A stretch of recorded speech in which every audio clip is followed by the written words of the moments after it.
Hi all, ಎಲ್ಲರೂ ಹೇಗಿದ್ದೀರಾ? ಎಲ್ಲರೂ ಚೆನ್ನಾಗಿದ್ದೀರಾ ಅಂತ ಭಾವಿಸ್ತೀನಿ. ನಾನು ಕೂಡ ತುಂಬ ಚೆನ್ನಾಗಿದ್ದೀನಿ. ಎಲ್ಲರಿಗೂ ಕನಸು ಕುಕಿಂಗ್ ಯೂಟ್ಯೂಬ್ ಚಾನಲ್ಗೆ ಸ್ವಾಗತ. ಇವತ್ತು ಸಿಂಪಲ್ ಆ್ಯಂಡ್ ಟೇಸ್ಟಿಯಾಗಿ ರೆಸ್ಟೋರೆಂಟ್ ಸ್ಟೈಲಲ್ಲಿ ಗೀ ರೈಸ್ನ ಹೇಗೆ ಮಾಡೋದು ಅಂತ ನೋಡೋಣ ಬನ್ನಿ. ಯಾರ್ಯಾರು ನನ್ನ ಚಾನಲ್ನ ಸಬ್ಸ್ಕ್ರೈಬ್ ಮಾಡದೆ ನೋಡ್ತಾ ಇದ್ದೀರಾ, ಪ್ಲೀಸ್ ಸಬ್ಸ್ಕ್ರೈಬ್ ಮಾಡಿ. ಈಗ ನಾನಿಲ್ಲಿ ಒಂದು ಕುಕ್ಕರ್ನ ಇಟ್ಕೊಂಡಿದ್ನಿ. ಅದಕ್ಕೆ ಒಂದು 2 ಟೇಬಲ್ ಸ್ಪೂನ್ ಕುಕಿಂಗ್ ಆಯಿಲ್ನ ಹಾಕೋತೀನಿ. ನಂತರ ಒಂದು 2 ಟೇಬಲ್ ಸ್ಪೂನು ತುಪ್ಪನ ಹಾಕೋತೀನಿ. ಗೀ ರೈಸ್ಗೆ ತುಪ್ಪ ಜಾಸ್ತಿ ಹಾಕಿದಷ್ಟು ತುಂಬ ಚೆನ್ನಾಗಿರುತ್ತೆ. ತುಪ್ಪ ನೀಟಾಗಿ ಕರಗಿದ ನಂತರ ಇದಕ್ಕೆ ಸ್ಪೈಸಸ್ ಆ್ಯಡ್ ಮಾಡ್ಕೊಳ್ಳೋಣ. ತುಪ್ಪ ಕರಗಿದೆ. ನಾನಿಲ್ಲಿ 3 ಪೀಸ್ ಚಕ್ಕೆನ ಯೂಸ್ ಮಾಡ್ತಾ ಇದ್ದೀನಿ. 3 ಸ್ಟಾರ್ ಹೂವನ್ನ ಹಾಕ್ತಾ ಇದ್ದೀನಿ. ನಂತರ ಒಂದು 4ರಿಂದ 5 ಲವಂಗ ಸೇರಿಸ್ಕೋತೀನಿ. ಒಂದು 3 ಮರಾಠಿ ಮೊಗ್ಗು ಸೇರಿಸ್ಕೋತೀನಿ. 4ರಿಂದ 5 ಚಿಕ್ಕ ಮೊಗ್ಗನ್ನ ಸೇರಿಸ್ಕೋತೀನಿ. ನಂತರ ಒಂದು ಟೇಬಲ್ ಸ್ಪೂನ್ ಅಷ್ಟು ಜೀರಿಗೆನ ಸೇರಿಸ್ಕೋತೀನಿ. ನಿಮ್ಮ ಹತ್ರ ಸೋಂಪು ಇತ್ತು ಅಂತಂದರೆ ಅದನ್ನೊಂದು ಸ್ವಲ್ಪ ಸೇರಿಸ್ಕೊಳ್ಳಿ. ನಂತರ ಒಂದು 3 ಪಲಾವ್ ಎಲೆನ ಸೇರಿಸ್ಕೋತೀನಿ. ಇದು ಫ್ಲೇವರ್ ಎಲ್ಲ ಬಿಟ್ಕೊಳ್ಳೋವರೆಗೂ ಇದನ್ನ ಫ್ರೈ ಮಾಡ್ಕೊಳ್ಳೋಣ. ಗೀ ರೈಸ್ನ ತುಂಬ ಈಸಿಯಾಗಿ ಸಿಂಪಲಾಗಿ ಮಾಡ್ಬೋದು. ಹೊಸ್ದಾಗಿ ಅಡುಗೆ ಕಲಿಯೋರ್ಗೂ ಈ ರೆಸಿಪಿ ತುಂಬ ಹೆಲ್ಪ್ ಆಗುತ್ತೆ. ಒಂದು 5 ಹಸಿಮೆಣ್ಸಿನ್ಕಾಯಿನ ಉದ್ದುದ್ದಕ್ಕೆ ಸೀಳಿ ಸೇರಿಸ್ಕೊತಾ ಇದ್ದೀನಿ. ಹಸಿಮೆಣ್ಸಿನ್ಕಾಯಿ ಸ್ವಲ್ಪ ಖಾರ ಹೋಗೋವರೆಗೂ ಫ್ರೈ ಮಾಡ್ಕೊಬೇಕು. ನಂತರ ಇದಕ್ಕೆ ಒಂದು ದಪ್ಪ ಸೈಜ್ ಈರುಳ್ಳಿನ ಕಟ್ ಮಾಡಿಕೊಂಡು ಸ್ಲೈಸಾಗಿ ಕಟ್ ಮಾಡ್ಕೊಂಡು ಸೇರಿಸ್ಕೊತಾ ಇದ್ದೀನಿ. ಈರುಳ್ಳಿ ತುಂಬ ಫ್ರೈ ಮಾಡ್ಕೊಳಕ್ಕೆ ಹೋಗ್ಬೇಡಿ, ಕಲರ್ ಚೇಂಜ್ ಆಗೋವರೆಗೂ ಏನು ಫ್ರೈ ಮಾಡ್ಕೊಳಕ್ಕೆ ಹೋಗಬೇಡಿ. ನಂತರ ಒಂದು 8ರಿಂದ 10 ಗೋಡಂಬಿನ ಸೇರಿಸ್ಕೊತೀನಿ. ಇದು ಆಪ್ಷನಲ್ಲು, ನಿಮ್ಗೆ ಇಷ್ಟ ಇದ್ದರೆ ಸೇರಿಸ್ಕೊಳ್ಳಿ. ನಿಮ್ಗೆ ಗೋಡಂಬಿ ಹಾಕೋದು ಇಷ್ಟ ಇಲ್ಲ ಅಂತಂದರೆ ಇದು ಆಪ್ಷನಲ್ಲು, ಏನು ಸೇರಿಸ್ಕೊಳಕ್ಕೆ ಹೋಗಬೇಡಿ. ಗೋಡಂಬಿ ಸ್ವಲ್ಪ ಕಲರ್ ಚೇಂಜ್ ಆಗೋವರೆಗೂ ಫ್ರೈ ಮಾಡ್ಕೊಳ್ಳೋಣ. ನಂತರ 1 ಟೇಬಲ್ ಸ್ಪೂನಷ್ಟು ಶುಂಠಿ ಬೆಳ್ಳುಳ್ಳಿನ ಜಜ್ಜಿ ಸೇರಿಸ್ಕೊತಾ ಇದ್ದೀನಿ. ನಾನಿಲ್ಲಿ ಪೇಸ್ಟ್ ಮಾಡ್ಕೊಂಡಿಲ್ಲ, ಕುಟಾಣಿಗೆ ಜಜ್ಜಿ ಸೇರಿಸ್ಕೊತಾ ಇದ್ದೀನಿ. ಪೇಸ್ಟ್ ಮಾಡ್ಕೊಳ್ಳೋದಕ್ಕಿಂತ ಈ ಥರ ಜಜ್ಜಿ ಸೇರಿಸ್ಕೊಳ್ಳೋದ್ರಿಂದ ತುಂಬ ಚೆನ್ನಾಗಿರುತ್ತೆ. ಅದೆಲ್ಲ ಬಾಯಿಗೆ ಸಿಗ್ತಾ ಇದ್ರಂತೂ ತುಂಬ ಚೆನ್ನಾಗಿರುತ್ತೆ. ನಂತರ ಒಂದು ಸ್ವಲ್ಪ ಕೊತ್ತಂಬರಿ ಸೊಪ್ಪು ಮತ್ತು ಒಂದು ಸ್ವಲ್ಪ ಪುದೀನ ಸೊಪ್ಪನ್ನ ಸೇರಿಸ್ಕೊಂಡು ಫ್ರೈ ಮಾಡ್ಕೊತಾ ಇದ್ದೀನಿ. ಕಸೂರಿ ಮೇಥಿ ಇಷ್ಟಪಡೋರು ಅದನ್ನು 1 ಟೇಬಲ್ ಸ್ಪೂನ್ ಅಷ್ಟು ಸೇರಿಸ್ಕೊಳ್ಳಿ. ಇಷ್ಟಪಡದೇ ಇರೋರು ಏನು ತೊಂದರೆ ಇಲ್ಲ. ಇದನ್ನ ಒಂದು 30 ಸೆಕೆಂಡ್ ಬಾಡಿಸ್ಕೊಳ್ಳೋಣ.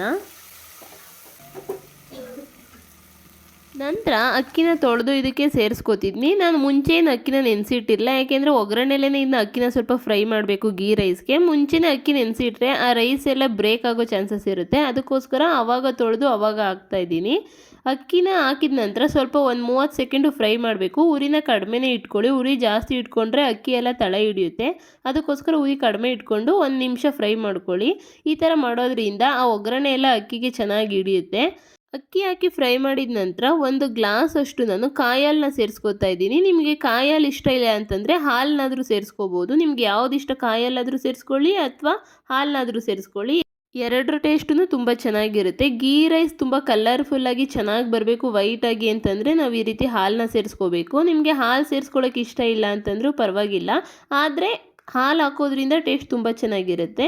ನಾನು 1.5 ಗ್ಲಾಸಷ್ಟು ಅಕ್ಕಿನ ತೊಗೊಂಡಿದ್ದೆ. ಅದಕ್ಕೆ 3 ಗ್ಲಾಸ್ ಆಗುವಷ್ಟು ನೀರನ್ನ ಸೇರಿಸ್ಕೊತಾ ಇದ್ದೀನಿ. ನೀರು ಹಾಕಿದ ನಂತರ ನೀಟಾಗಿ ಮಿಕ್ಸ್ ಮಾಡ್ಕೊಳ್ಳಿ. ಅಕ್ಕಿ ಒಂದೊಂದು ಸಲ ತಳ ಹಿಡಿದ್ಬಿಟ್ಟಿರುತ್ತೆ, ಅದಕ್ಕೋಸ್ಕರ ನೀಟಾಗೆಲ್ಲ ಮಿಕ್ಸ್ ಮಾಡ್ಕೊಳ್ಳೋಣ. ಹೊಸ್ದಾಗಿ ಅಡುಗೆ ಕಲಿಯೋರ್ಗಂತೂ ಗೀ ರೈಸ್ ಬೆಸ್ಟ್ ರೆಸಿಪಿ ಅಂತಲೇ ಹೇಳ್ಬೋದು. ಕಡಿಮೆ ಇಂಗ್ರೀಡಿಯೆಂಟ್ಸಲ್ಲಿ ಒಳ್ಳೆ ಬ್ರೇಕ್ಫಾಸ್ಟ್ ಮಾಡಬೇಕು ಅಂತಂದರೆ ಗೀ ರೈಸ್ನ ಮಾಡ್ಬೋದು ನಾವು. ನಂತರ ಇದಕ್ಕೆ ರುಚಿಗೆ ತಕ್ಕಷ್ಟು ಉಪ್ಪನ್ನ ಹಾಕ್ತೀನಿ. ನಾವಿಲ್ಲಿ ಮೊದಲೇ ಉಪ್ಪನ್ನ ಸೇರಿಸ್ಕೊಂಡಿಲ್ಲ. ಇವಾಗ ನೀವು ರುಚಿಗೆ ಎಷ್ಟು ಬೇಕೋ ಅಷ್ಟನ್ನ ಉಪ್ಪನ್ನ ನೋಡ್ಕೊಂಡು ಹಾಕಿ.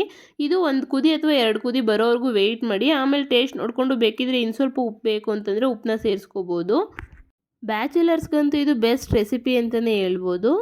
1-2 ಕುದಿ ಬಂದಿದೆ. ನಾನಿವಾಗ ಟೇಸ್ಟ್ ನೋಡ್ತೀನಿ. ಉಪ್ಪೇನಾದರೂ ಬೇಕು ಅಂತಂದರೆ ಉಪ್ಪು ಸೇರಿಸ್ಕೊಳ್ಳೋದಕ್ಕೆ. ಉಪ್ಪೆಲ್ಲ ಕರೆಕ್ಟಾಗಿತ್ತು, ಅದಕ್ಕೋಸ್ಕರ ನಾನೇನು ಮತ್ತೆ ಏನು ಉಪ್ಪು ಹಾಕೋಕ್ಕೆ ಹೋಗಿಲ್ಲ. ನೋಡಿ, ಇವಾಗ ಅಕ್ಕಿ ಮತ್ತು ನೀರು ಎಲ್ಲ ಸಮ ಪ್ರಮಾಣದಲ್ಲಾಗಿದೆ. ಇವಾಗ ನಾವು ಕುಕ್ಕರ್ ಲಿಡ್ ಕ್ಲೋಸ್ ಮಾಡಿದ್ರೆ ರೈಸ್ ತುಂಬ ಚೆನ್ನಾಗಾಗುತ್ತೆ.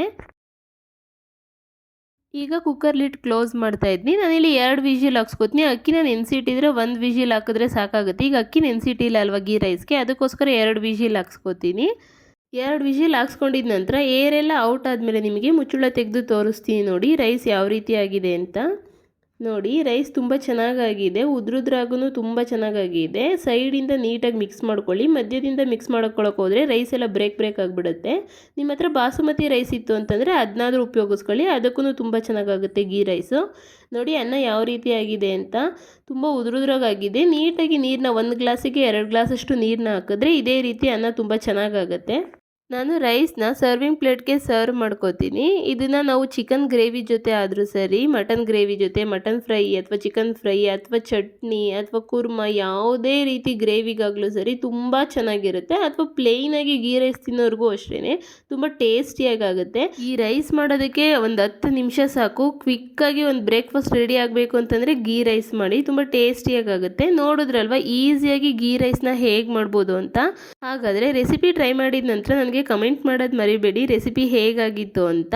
ಹಾಗಾದರೆ ಈ ರೆಸಿಪಿ ನಿಮಗೆ ಇಷ್ಟ ಆಗಿದ್ದರೆ ಖಂಡಿತ ಕನಸು ಕುಕಿಂಗ್ ಯೂಟ್ಯೂಬ್ ಚಾನಲ್ನ ಸಬ್ಸ್ಕ್ರೈಬ್ ಮಾಡೋದು ಮರಿಬೇಡಿ. ಲೈಕ್ ಮಾಡಿ ಹಾಗೂ ನಿಮ್ಮ ಫ್ರೆಂಡ್ಸು ಫ್ಯಾಮಿಲಿ ಮೆಂಬರ್ಸ್ಗೆ ಶೇರ್ ಮಾಡಿ. Thank you for watching. Thank you all.